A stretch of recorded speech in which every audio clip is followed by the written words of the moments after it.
Well, I'm sure for some of you that may have seemed painful to watch nice hardwood come out of the floor, but I do assure you in the grand scheme of things it was quite necessary. Alright, so welcome back everyone. Today is the first day of framing, and as with any project, I suppose you got to start from the bottom up. That's not to say we're framing in the basement yet, though. We're not going to frame the basement in until we get all the utilities run, because they have to go through the floor joists. It becomes very awkward if you have your basement framing in. That's a lot of the reason it's typically saved till the end of a project. So we're going to be starting with the floor. So as we talked about before, I mean, aside from just calling it a huge mess, we've got to get this all one plane. So what we're looking at is this floor here, which is the subfloor. This layer right here is 1/2 inch thick. And then we've got this 5/8 plywood that was an underlayment. And the purpose for that was to build it up so that the linoleum they used would match into the hardwood flooring level. So we're going to leave that, because if we take it off, we have to resheet anyway, because the 1/2 inch I'm gapping. The 1/2 inch subfloor is continuous through the building. We want to leave that because it makes it one continuous floor when it's done. So if we tear this off, we just got to replace it. It's a waste of money. We're better off building everything up to this plane. We also don't want anything this thin throughout the house. And so it was fine before because they had the hardwood flooring on here. But this isn't staying as it is. We're going to be changing all of this. So this floor here that they redid, they used the proper thickness. It's 3/4 inch plywood. However, see if I can find a good spot. We can see how it kind of raises and lowers, against the other boards. That's because they didn't use the proper tongue and groove plywood. So the good news is it can be fixed, and by the time it's fixed, because there's going to be 2 layers of subfloor when we're done, essentially a subfloor and an underlayment throughout, it's going to be a very solid and very stable floor. And it's also going to be built up to 1 1/8 thick, which is what the kitchen floor is essentially. We're going to that elevation. So it's all going to be 1 1/8 inch, which is 3/8 over what's typically required and what's typically done. So it's going to be extremely stable and extremely strong when it's finished. But the difficulty is, obviously, we've also got this layer here. So this is 1/2 inch thick. Then we got 3/4, and then we got 1 1/8. And then we've got all this craziness going on in between. So what we're going to do to start, after a lot of discussion, we have an addition going in eventually. We're going to think about, our finished floor then. For now, we're going to do LVP throughout, with exception to the bedrooms. We're going to leave the bedrooms as the hardwood. And what we're kind of discussing right now, we're not completely settled. We're going to tie back into this flooring and make it work throughout the house. But for right now, we're going to build everything up, and our LVP is actually going to finish nice and flush with the hardwood. So I'm going to make an incision here, halfway through the threshold. And then here I don't really have to make an incision because there's a joint right there in the middle, and I like it there. I like the joints between floors directly in the middle, because then the door closes directly over top and it hides the joint when it's closed. So we're going to tear this floor up to that point after we make our cut. And then we're going to go in all this 1/2 inch plywood that's down as the original subfloor, and we're just going to patch and repair as needed. And then with this floor here, we're going to go underneath and we're going to add some stability to this floor, because they didn't use the tongue and groove. We're going to get this as a proper subfloor prior to sheeting over top. And then once we get that done, anything with the 1/4 inch that's going to have this 3/4 tying over, we're going to lap some 1/4 inch subfloor over top. And then over here, we're going to use 5/8, and that's going to tie directly into that. Once we have the 1/4 inch where we want it, we'll be able to sheet over this floor here with something 3/8 of an inch thick, and that's going to tap in nice and flush to this floor. And then what we want to do to bring these floors together, because what I don't like is that this entire seam lands half on a joist. So as much as you can get away with that and it's proper, it's not the best. What we would like ideally is for everything to kind of lap over. And because I'm using a different thickness over here than over here, this floor is not actually going to tie in with a half lap the way everything else will. So what I'm probably going to do is remove a sheet somewhere or add somewhere, and I'm going to make sure that over top of our subfloor system, which is what you're looking at, our underlay system over top is going to layer over. It's going to span over this joint to help tie everything together. I'm sure that seemed like a little bit to follow, but hopefully it makes a little more sense through the process.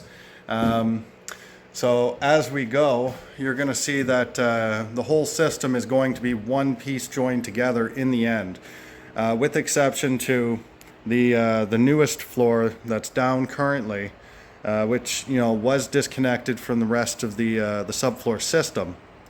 We're going to do our best to tie everything back together. So the first thing on the agenda, I've obviously got to clear all this stuff out of the way. I threw a big mess on there. As I take this lumber off, I'm going to set it on my sawhorses here, and I'm going to clean the lumber because we're going to need some of that right now and some of it immediately after. And I'm just going to set this trash aside for the time being because I don't have a dumpster or anything set up. I don't have nearly enough to call in another dumpster, so I'm just going to set it aside for the time being. When I get enough accumulated, I'm going to figure out what I'm doing. I still have the ceiling to bring down as well. So that's what we're up to first.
Alright, so that took me about 32 minutes, let's call it 30 minutes, and I cleared off 27 studs. They're all in pretty good shape. One of them does have to be cut down just because it's got a big hole in the center, but 27 studs. The average price going here in Michigan is about $350 per 8-foot stud. So the math is simple. That's $94.50 is what I saved. And considering it took me half an hour, it's the equivalent of working for about $189 an hour. So I'd say that was well worth my time, and I got a bunch more studs to clear. So with that said, let's move on to removing the flooring, and then we can get on to the subfloor.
Well, I'm sure for some of you that may have seemed painful to watch nice hardwood come out of the floor. But I do assure you, in the grand scheme of things, it was quite necessary. And we didn't take it all back. We just took it back as far as we had to. So let's move on to the next step. All right, so the floor's out. This is all ready to go. So the next thing we got to do to get this prepped up, this is all fine, all this 1/2 inch. We're going to leave it just the way it is. And before we go and infill all these holes, what we have to do is we have to cut out anything we want gone right now. So things like this little bit right here, we're just going to take that to the wall. That way we can do a nice square piece there. We have to clean this up. This little piece here, I'm probably going to remove it, and then I'm going to make an incision and cut it straight. And then all this subfloor here, I'm going to make it so it's one plane. I'm going to take it along this line, and I'm going to cut it straight back, and then straight back over here, and I'm going to square it right off.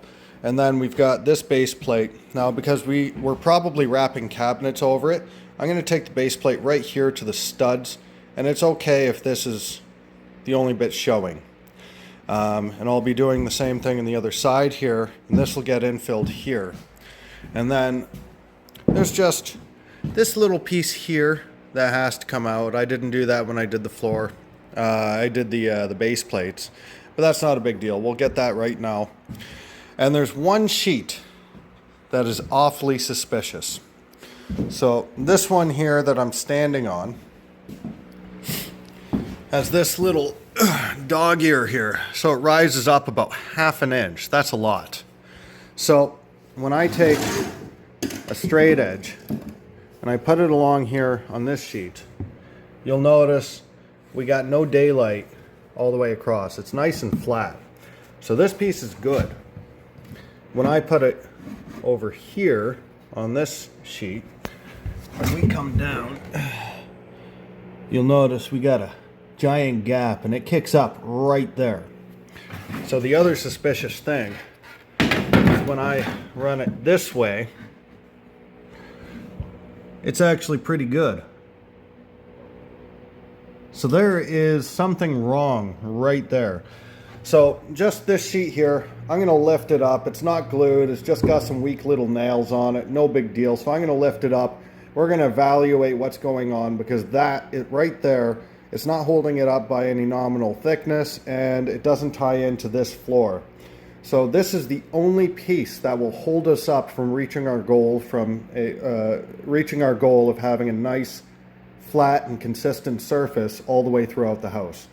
So I'm going to raise that up. We'll see what's going on underneath. I'm going to do that after I take care of everything else.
out.